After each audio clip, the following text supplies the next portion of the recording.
क्या आप जानते हैं अगर आप हर महीने मोबाइल रिचार्ज करते हो तो आप टेलीकॉम कंपनी को साल का लगभग 45% एक्स्ट्रा पैसा दे रहे हो। ये कोई छोटा अमाउंट नहीं है। जहां पर हम एफडी करते हैं 7% रिटर्न के लिए, स्टॉक मार्केट या म्यूचुअल फंड में 10 से 15% रिटर्न मिल जाए तो हम बहुत खुश हो जाते हैं। हम रिचार्ज में पैसे हर महीने कम लगाकर इन्वेस्ट कर देते हैं ताकि हमें अच्छा रिटर्न मिले। लेकिन वही यहाँ मोबाइल रिचार्ज के केस में हम बिना सोचे 45% एक्स्ट्रा पैसा टेलीकॉम कंपनी को चुपचाप दे रहे हैं, क्योंकि हमें लगता है एक साल का रिचार्ज एक बार में कर देने से हमारा एक बार में पैसा लग जाएगा, जिसकी वजह से हमारा नुकसान है। बल्कि अगर मैं आपसे कहूँ, अगर आपके पास पैसा उपलब्ध हो तो हमेशा एक साल का रिचार्ज करवाना चाहिए। जब हर महीना रिचार्ज करवाना हमारी ज़रूरत है, हर महीने रिचार्ज करके हम पैसा बचाते नहीं हैं। तो चलिए अब हम बात करते हैं कि महीना का रिचार्ज कराने से हमारा एग्जैक्टली कितना नुकसान हो रहा है। यह 45% आखिर होता कितना है, आखिर हमें एक साल का रिचार्ज क्यों करवाना चाहिए। हम ये समझ ही नहीं पाते हैं कि 45% इंटरेस्ट कोई भी लोन या ईएमआई में लिए जाने वाले इंटरेस्ट से भी 5 गुना ज़्यादा है। हमारे पास एक साल रिचार्ज का सुविधा उपलब्ध रहते हुए भी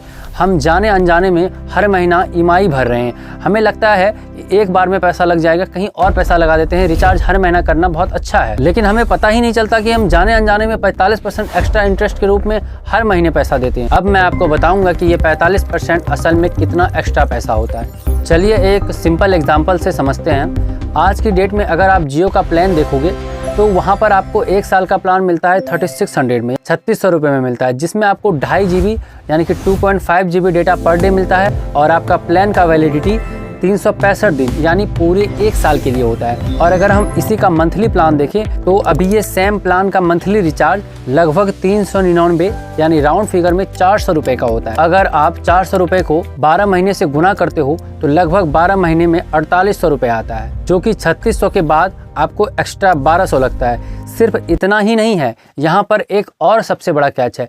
399 या 400 रुपये का रिचार्ज 30 दिन का नहीं होता, वो रिचार्ज भी आपका 28 दिन का ही होता है। मैंने 28 दिन वाला पूरा सिस्टम को इसके पिछले वाले वीडियो में समझाया है, आप जाकर देख सकते हैं। 28 दिन के हिसाब से, जैसे कि मैंने आपको बताया कि 12 रिचार्ज नहीं 13 रिचार्ज साइकिल बनती है, क्योंकि महीना जो होता है वो 28 दिन का नहीं होता, वो 30 दिन का होता है। और यही 2-3 दिन मिलकर एक महीने में एक्स्ट्रा 30 दिन यानी 4 हफ्ते बनाकर आपका एक एक्स्ट्रा रिचार्ज बना देता है, जिसके वजह से 400 रुपये इसमें और ऐड हो गए। अब आप कैलकुलेशन देखिए, 4800 में अगर 400 रुपये और एक्स्ट्रा जोड़ दिया जाए तो वो बन जाता है 5200 यानी 5200 रुपीज़, जो कि आपके 3600 से 1600 रुपये ज़्यादा है, यानी कि आप साल में 1600 रुपये ज़्यादा दे रहे हो।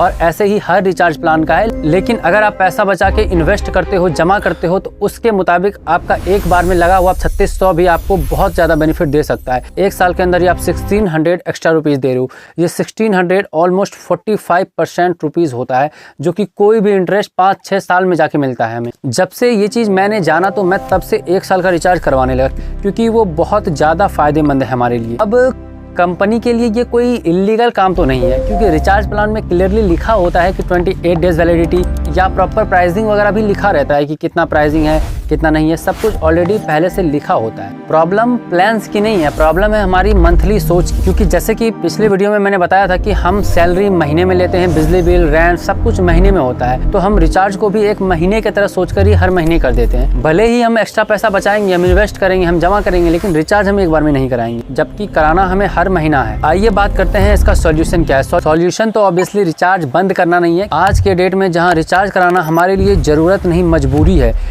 आज की डेट में सारा काम ऑलमोस्ट इंटरनेट पर होगी।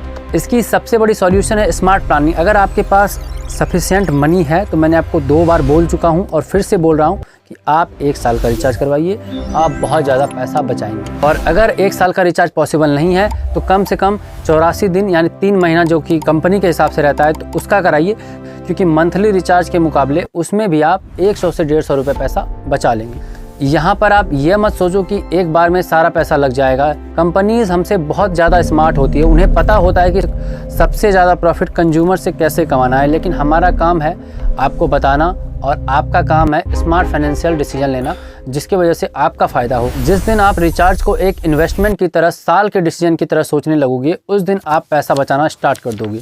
अगर आपको 28 डेज स्कैम वाला कॉन्सेप्ट को डिटेल में समझना है तो मैंने इसके पहले वीडियो बना दिया है, आप मेरे चैनल पर जाकर देख सकते हो। Thank you.